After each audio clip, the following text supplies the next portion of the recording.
स्वागत है दोस्तों आपका एक बार फिर अपने इस चैनल में दीपा पांडे के साथ।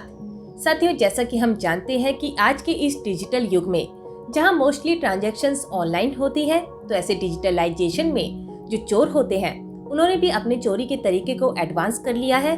वो भी अब डिजिटल हो चुके हैं। जैसा कि अक्सर हम खबरों में सुना भी करते हैं कि किसी व्यक्ति के साथ ऑनलाइन फ्रॉड हुआ है या फिर किसी हैकर ने उसका बैंक अकाउंट हैक करके उसके सारे पैसे खत्म कर दिए। तो साथ ही सोचने की बात यहाँ ये है कि जब हम पूरे जीवन भर की अपनी कमाई बैंक में रखते हैं ताकि वो सुरक्षित रहे, लेकिन अगर ऑनलाइन फ्रॉड के द्वारा या किसी हैकर के द्वारा वो बैलेंस खत्म कर दिया जाता है या फिर कोई उसके साथ ऑनलाइन फ्रॉड होता है, तो आखिर इसकी जिम्मेदारी किसकी बनती है, हमारी या बैंक की? इसका हर्जाना किसे भरना पड़ेगा? तो चलिए साथियों, आज की जानकारी में हम इन्हीं इम्पोर्टेंट पॉइंट्स को समझेंगे और साथ ही जानेंगे कि इस संबंध में कोर्ट का क्या ओपिनियन है। जिसके लिए हम आपको बता दें कि हाल ही में national consumer dispute redressal form यानी राष्ट्रीय उपभोक्ता आयोग ने अपना एक ऐसा ऐतिहासिक फैसला दिया है जो हम सभी के फेवर में है, यानी बैंक के जो कस्टमर है उनके पक्ष में अपना निर्णय सुनाया है। जिसे जानने से पहले हम आपको बता दें कि कंज्यूमर यानी उपभोक्ता कोई भी व्यक्ति हो सकता है, चाहे उसने कोई प्रोडक्ट खरीदा हो या फिर किसी प्रोडक्ट की सर्विस ली हो। एग्जाम्पल के लिए डॉक्टर की सेवा लेना या फिर ट्रांसपोर्ट सर्विस लेना या बैंक की सर्विस लेना। जैसे हम बैंक में अपना पैसा जमा करवाते हैं, बैंक इसके लिए हमें इंटरेस्ट देता है या फिर हमसे कोई चार्जेस लेता है, ये सभी सर्विस के अंदर आते हैं। और साथियों, कंज्यूमर कौन होता है, उसके क्या राइट्स होते हैं, कंज्यूमर फॉर्म कितने प्रकार की होती है और हम कंज्यूमर फॉर्म में कैसे शिकायत दर्ज करवा सकते हैं, ऑनलाइन शिकायत कैसे कर सकते हैं, इन सभी पर हमने अलग से आपके साथ वीडियो साझा किए हैं। उन सभी के लिंक नीचे आपको डिस्क्रिप्शन बॉक्स में मिल जाएंगे, आप वहां से उन्हें चेकआउट कर सकते हैं। तो चलिए साथियों, अब उस मामले को समझते हैं जिसमें नेशनल कंज्यूमर फॉर्म ने हमारे फेवर में यानी बैंक के कस्टमर्स के फेवर में अपना एक ऐतिहासिक फैसला सुनाया है। तो साथियों, ये मामला कुछ इस प्रकार था कि महाराष्ट्र के पुणे में रहने वाले एक पिता ने अपनी बेटी जेस्ना के लिए मुंबई के HDFC बैंक में से एक prepaid forex plus debit card 2007 में लिया था। फॉरेक्स कार्ड की बात करें तो ये एक ऐसा कार्ड होता है जिसमें फॉरेन करेंसी होती है, जिसका यूज कार्ड होल्डर किसी भी कंट्री में कर सकता है, जिसे उन्होंने साल 2007 में बैंक से लिया। लेकिन अगले साल यानी साल 2008 में बैंक ने उन्हें बताया कि उनके अकाउंट से इस कार्ड के द्वारा कई हजार रुपए की ट्रांजैक्शन हुई है, कई हजार रुपए निकाले गए हैं। लेकिन जो ग्राहक है उनका मानना था कि उन्होंने ऐसी कोई ट्रांजैक्शन नहीं की है, जिसकी शिकायत उन्होंने कंज्यूमर फॉर्म में की। कंज्यूमर फॉर्म में उन्होंने बताया कि उनके पास वो कार्ड अवेलेबल है और जो ट्रांजैक्शन हुई है वो कई मीलों दूर से हुई है, यानी फ्रॉड यहाँ या तो हैकर्स के द्वारा हुआ है या फिर बैंक के ऑनलाइन सिस्टम में कमी के कारण हुआ है। जिसके रिप्लाई में बैंक कोर्ट को ये साबित करने में फेल हो गया कि कार्ड चोरी हो गया था या कार्ड गुम हो गया था या फिर जो ट्रांजैक्शन हुई है या फ्रॉड हुआ है वो उस महिला की लापरवाही के चलते हुआ है।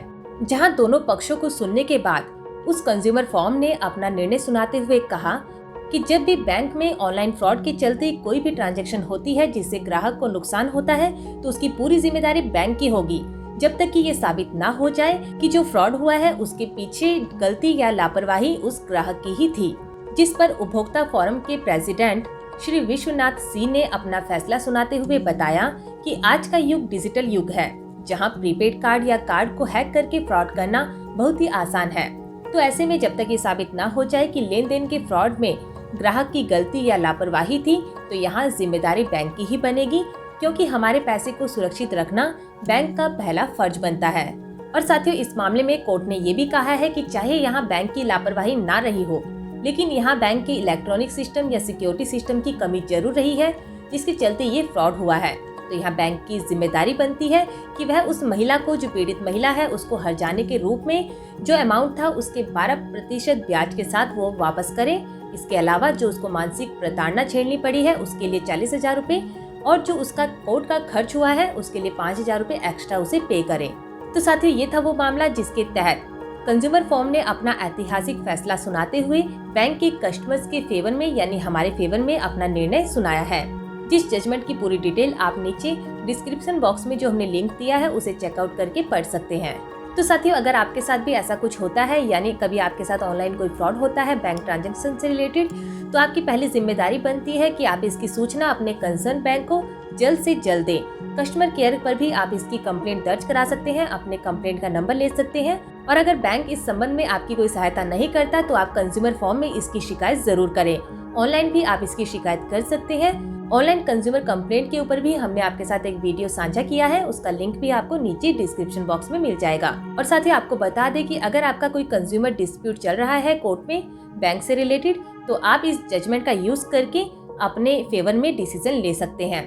बस ध्यान दीजिएगा कि आपने कोई भी ऐसा काम नहीं करना कि आपकी गलती की वजह से आपके साथ कोई फ्रॉड हो, जैसे अपना एटीएम पिन शेयर नहीं करना, अपने नेट बैंकिंग के यूजर आईडी और पासवर्ड को किसी को नहीं बताना, और साथ ही जैसे आजकल सोशल मीडिया पर कोई ना कोई लिंक आ जाता है, उसके जरिए भी फ्रॉड होते हैं, ऐसी किसी लिंक को अनजाने में आपने ओपन नहीं करना है। अगर आप इन बातों का ध्यान रखेंगे तो अगर आपके साथ कभी ऐसा हो भी जाएगा गलती से, तो कोर्ट उसमें आपकी पूरी सहायता करेगी। बस आपको अपनी तरफ से कोई भी लापरवाही या गलती नहीं करनी है, क्योंकि सतर्कता में ही बचाव है। तो उम्मीद है कि आपको हमारी आज की जानकारी समझ आई होगी और आपके काम भी जरूर आएगी। तो मिलते हैं फिर किसी नए टॉपिक के साथ, किसी नई जानकारी के साथ। तब तक के लिए नमस्कार।